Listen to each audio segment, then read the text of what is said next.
Bismillah. No, don't let Jill go off screen just yet. I'm gonna tell just my version of when I knew that Jill Stein was the candidate for me. And it was when she said the words cash reparations and dismantle the empire. My sister, you had me at hello. And I'm gonna tell you right now that if you followed me on social media, many of y'all may not know who I am. I'm gonna tell you a little bit about myself, but if you follow me on social media, then you know that I did not get into this fight to be no spoiler. We are going to shock the world, and we are going to hit them hard. I taught for 10 years at the University of Michigan, and I'm going to batter them in Michigan. I got my PhD from the University of Pennsylvania, and I'm going to batter them in Pennsylvania. We are going to hit them with a 1-2 punch that they ain't never seen. So I just wanted to hold you on screen to see your face when I told you that that was the moment that I knew. And now I'll just say a few words, and we'll start there. If you are gathered in this room right now, within the sound of my voice, if you watch a recording of it later, and you are sympathetic to all of the things that have been said in this room, it means that your heart is alive and awake, and you have compassion and empathy for the suffering of our brothers and sisters in humanity in Palestine. And you know that we do not need an agent of the carceral state and another white supremacist in blackface serving at the head of this empire. We need actual structural change. And in order for us to achieve that, we are going to need to fight. So I'm not here as a spoiler. We will fight them. We will make them desist in their oppression. We are at the dawning of a new era. Scales have fallen off the eyes in these last 10 months. People now perceive what American empire actually is, the way that it exports war, torment, suffering, brutality, and bloodshed to every corner of the globe, and then turns around and unleashes it on its citizens here in the United States. The empire abroad brutalizes us here at home. So we have no choice left to fight. Never in my life did I aspire to a political position. I am a scholar and I am a teacher. I've studied revolutionary movements and struggles, but I know this, that if I'm called into a fight, the fight for the struggle for freedom in our time, I am not going to back down from that fight. So you call on me and I come, and I'm at the service of everyone in this room. The Green Party is at the service of everyone in this room. We are here to win this fight, not to play games with these people. Muhammad Ali didn't go into the ring against Sonny Liston talking about being a spoiler. And the Black Muslim tradition that raised me, the Muhammad Alis of the world, the Malcolm X's of the world, were not about backing down from fights. Malcolm said, never let your enemy give you the measure of your possibilities for victory. Only a fool lets their enemy teach them. Only a fool. So for those of you who know me, you knew what I was going to say off the top. And for those of you who are getting to know me for the first time now, I'll just say a few words about my own story, a few, because the important part is just that you start to get to know me. I am at best a weapon in the hands of a merciful God, and we are going to fight right now. This isn't about me, but you need to get to know me.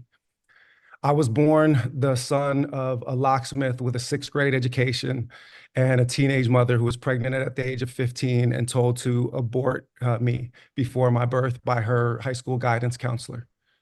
I never lived at the same street address for a calendar year until I was 8 years old, staying with relatives, couches, sometimes cars, sometimes battered women's shelter.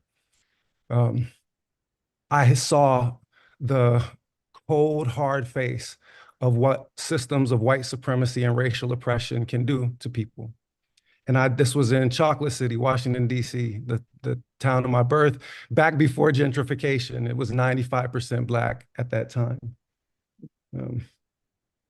And I won't go into more details about the struggle. I'll start to tell you the story of what brought me to this venue today. As Jill mentioned, when I was 15 years old, I read the autobiography of Malcolm X, and I read it cover to cover in one night. I couldn't put it down because Malcolm had been in such dark places, and look at what God lifted him to. Look at the inspiration that he has become, the Black radical struggle The freedom struggle, look at the universalism that he embraced at the end of his life. I wanted what Malcolm had at the end of that book. And so this story is true. I stayed up the whole night. I went to the library at my school. I checked out an English translation of the Quran. I read that cover to cover the next night. I converted to Islam before the end of the week, and I started schooling myself on the resistance tradition.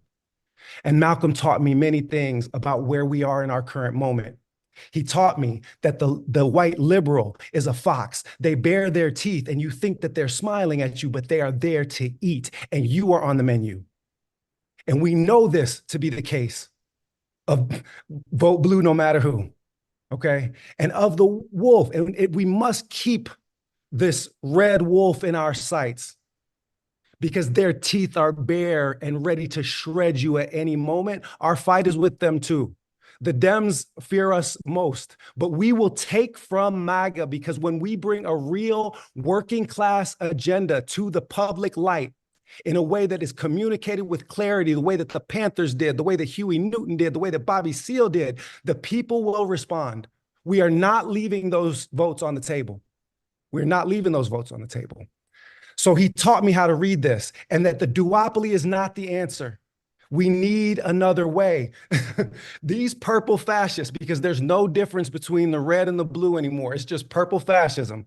Okay. They don't respond to anything except for a fight. So we will give them a fight in the tradition of Malcolm.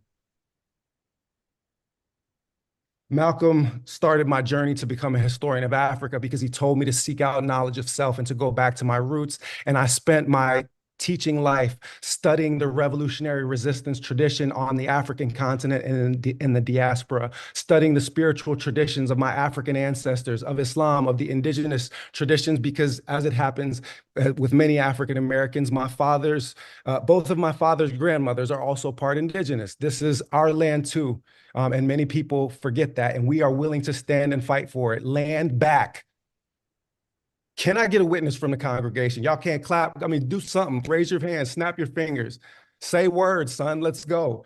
So all of this is to say that we are going to bring this fight to them on all fronts, and we are not backing down from this fight. So Malcolm educated me on how to become an educator, and now I'm trying to bring those lessons from successful revolutions in the past and the struggle against white supremacy in Africa and in the diaspora and in South Asia and in Latin America, and we are going to do a lesson in applied education. We are going to put this knowledge to work because Jill Stein is the leader that we need in this time, and I am riding shotgun for my sister. Just watch. Last thing that I will say before I go on any further, because if you do follow me on social media, you know I can be mad long-winded sometime. I'm going to try to keep this brief. They told me 7 minutes, and I know I'm past them 7 minutes already right now. It is not, as our brother reminded us earlier, I think it was JB that mentioned this, and correct me if I'm wrong, that it is not so much about what we are fighting against, but it is about what we are fighting for. The other side uses a politics of fear. We use a politics of abundance. We have everything in our capacities to give humanity what it needs. If we dismantle this empire and put its vast resources in the service of its people, we can become a guiding light for humanity. We can make it live up to the promises that it made and has broken so many times. I would not have asked for this job, but I was not going back down from this fight. So I submit myself to you today, humbly for service, because y'all have been building this movement. I'm coming in late. I'm not a politician. I'm a scholar. Teach me, but you will find me a willing warrior with resolve in the cause of liberation. Peace and blessings to all of you.